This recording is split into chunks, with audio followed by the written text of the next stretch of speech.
Welcome to the history of cars and options. Actually, today we're going to be talking about the rotary motor and the cars that it came in. Yeah, I'm going to be walking a little bit because I'm going to have pictures, actually, excuse the light, because as you see, I've got a picture of a car now up on screen. But I have, okay, that was a 1956 Cosmo Sport. It was one of the first cars that actually had a rotary engine. They had smaller rotary engines right at the beginning when it was first created. They called not only rotaries, but they also are called Wankels motors, and they also are called the potato chip motor, because how it's designed on the actual piston. Because it looks like a Dorito. But it was best known for the late FD RX-7s and the RX-8s. But those will, I have not, actually I don't have an RX-8 up there. So yeah, I'm going to have to, actually I'm going to do that now. So, if we, actually, because that one is,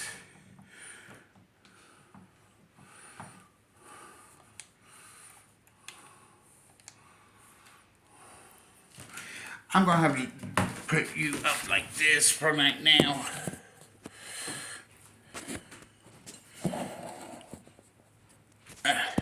I'm going to have to rearrange a little bit. Sorry about that, folks.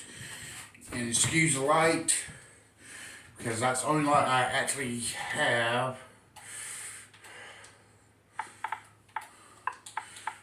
But I'm having to bring up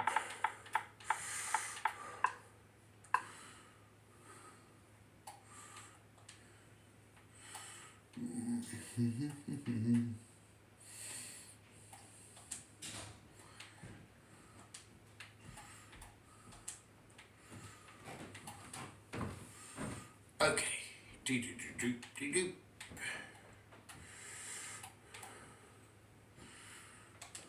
Okay.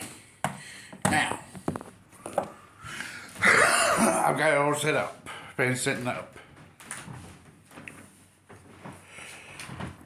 Let's go back to the 1950s when the motor was created. Actually, was that 1950?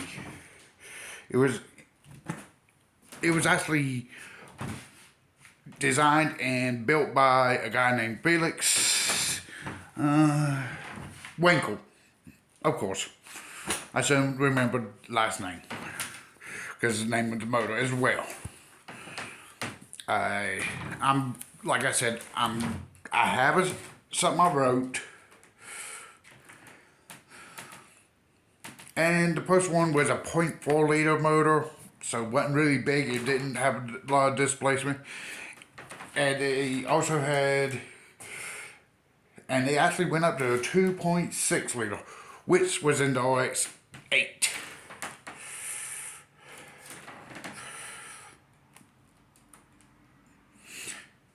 But Mazda, they were the ones who bought and built the RX motors, the rotary motors.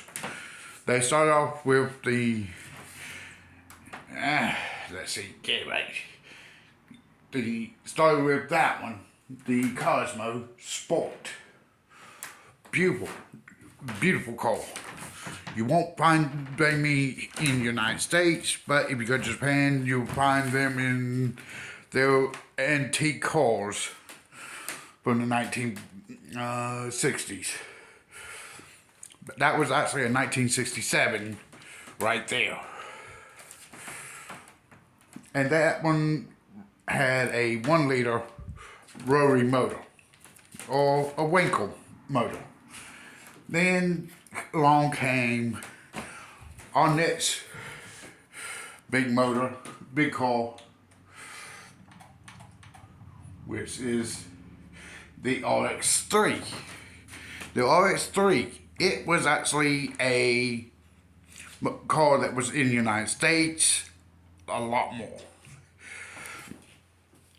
It had variations of like that one, which was a two-door. They had a sedan, the coupe, and a RX-3 wagon.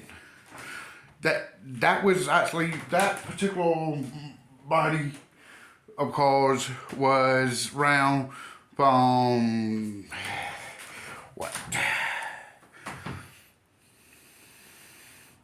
It had a 1.6 liter two-rotor motor, and they ran it from like 70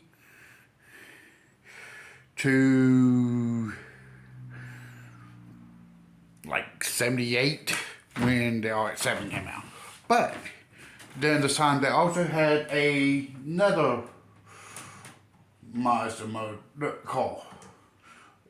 Actually, the pickup, which was here in the United States.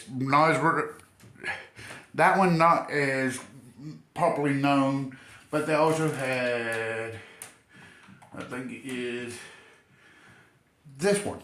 This one was the first generation 929, okay? And it was out in the 70s as well. And it had a rotary motor, just like the other two. But it was only in Japan. Then, if we go on forward, in 78, I pulled up a 79, they came out with the first generation RX-7, which is my favorite body style. I love that coupe sportback look. It's one of my favorites. And the RX-7 became what you know today as the FDs.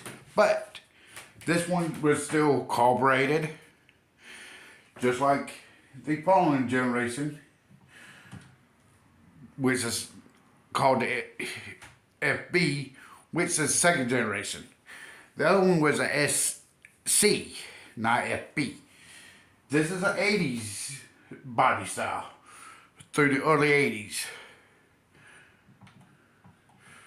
Then in 87, they came out with the third, the FC body, which was fuel injected. The previous one, the last years of them actually had fuel injection, but non-turboed. The FC was the first generation that actually had option for turbo, and it was a 1.3 liter, or the 13A. And it was one of the most popular motors. It actually, that 13A even continued into the 90s, which came up with the FD. And they started putting turbos on all of them, but except for the low-end baseline model. That's the one that everybody knows from the Fast and the Furious collection. It's the popular one. It's the same thing as the Mark IV. It's in the same category as the Mark IV Supra. But during the 90s, they also ran Le Mans prototypes, which is that particular body. And Italy ran the biggest motor at the time. I didn't write that down. It's nowhere in my notes or anything.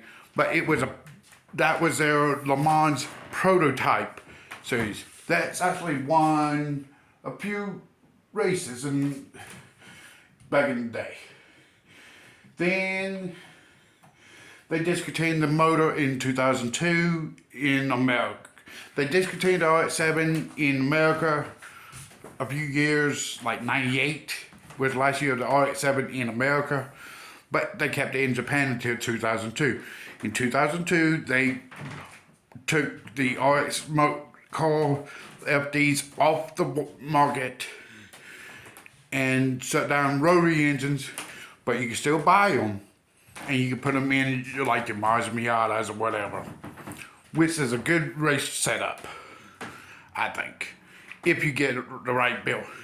People are using the rotary engines, making them from 3 rotor, which that's what is in that, to a 4 rotor, to now they even have a 16 rotor race motor in a boat. You will find that on another, I'll update with a little short on that information for that. Because there's a YouTube channel that has all that stuff. And then later on, they put the 2.6 liter rotary in, you know it, the RX-8, which was also in Fast and Furious 3 or Tokyo Drift, as some people say it. And it was the last of the rotary motors that was actually being produced into cars of any type. You still can get the rotary motors and order parts to produce rotary motors all day long, because that's on this YouTube channel that I'm going to update about in a little bit.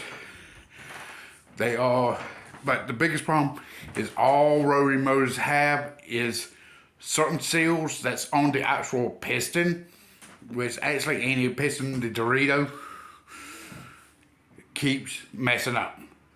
That's the biggest problem with things. They are the one that you can run a 10,000 RPM range on. They can actually be boosted real well. And they take up to 8 spark plugs to run on a 4 rotor motor. Because most of them take 2 per cylinder or per Dorito. That's the downfall on them. But they're good motors if they're built correctly. So that's where the options, you can actually have the option of not only turbofying them, but you have the option of even, I've actually seen this, supercharged. I know hard to do, but can be done, because how everything, I've seen an 88 get supercharged. And I'm not talking about the like the warm style supercharger. I'm talking about like a Snell supercharger, which is awesome to look at. But they are a fun little car, hard to work on, but if you can work on them, you love them. I love them because they are oddball motor. So yeah, that's my opinion to me. And I will talk to y'all next week. And I will see, and the end of the week, I will upload shorts of information. Y'all have a good day now. Bye.